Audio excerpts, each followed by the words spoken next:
কেউ চাকরি করেন, ব্যবসা করেন, কোনো প্রফেশনেই যুক্ত, বা কেউ অন্যান্য কাজ করেন। মোটিভ কি? টাকা রোজগার। কারণ টাকা বা পয়সা ছাড়া জীবন নির্বাহ করা যায় না। আমরা যারা দৈনিক, মাসিক উপার্জন করছি, একটা নিশ্চিত রাশি আমাদের সাংসারিক খরচা এবং তার সঙ্গে আরও বিভিন্ন খরচা করার পর যদি হাতে টাকা বেঁচে থাকে, তখন সেটাকে সঞ্চয়, সেভিংস করে রাখছি।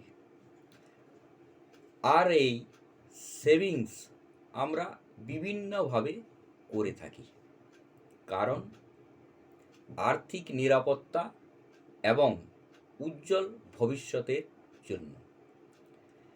তাহলে বিনিয়োগ, ইনভেস্টমেন্ট কি?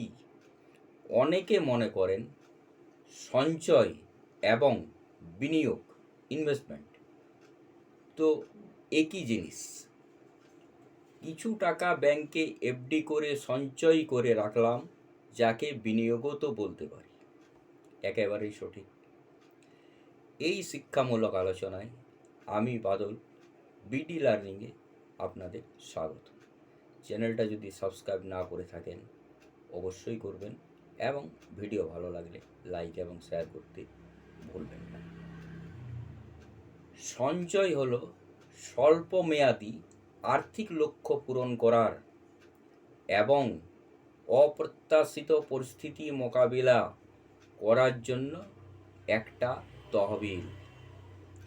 ধরুন একটা ল্যাপটপ বা টিভি কিনতে চান, মাসে মাসে কিছু টাকা জমিয়ে ক্রয় করলেন, কারণ আপনি লোন নিতে চান না, সুদ দিতে চান না, বা হঠাৎ করে বাড়ির কেউ অসুস্থ হয়ে পড়লেন।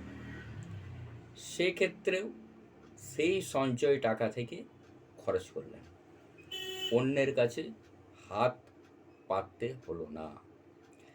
এই সঞ্চয় ব্যাংক এ সেভিংস অ্যাকাউন্ট এ রেখে বা বিভিন্ন ডিপোজিট করে রাখা যায়।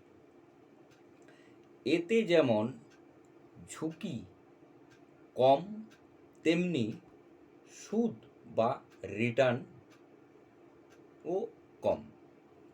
এবারে আসুন বিনিয়োগ, ইনভেস্টমেন্ট কি? সঞ্চয় করা টাকা কিভাবে সময়ের সাথে সাথে বৃদ্ধি করবেন, কারণ আজ যে জিনিসটার দাম 100 টাকা, তা 2 বৎসর বা 3 বৎসর পর 150 টাকাও হতে পারে। তাই সঞ্চয়ের টাকাকে ইনফ্লেশন এর সঙ্গে ব্যালেন্স করতে হবে। এই জন্যেই বিনিয়োগের জন্ম হয়েছে। সঞ্চয়ের তুলনায় বিনিয়োগ এর ক্ষেত্রে ঝুঁকি অনেক বেশি, তাই রিটার্নও বেশি পাওয়া যেতে পারে।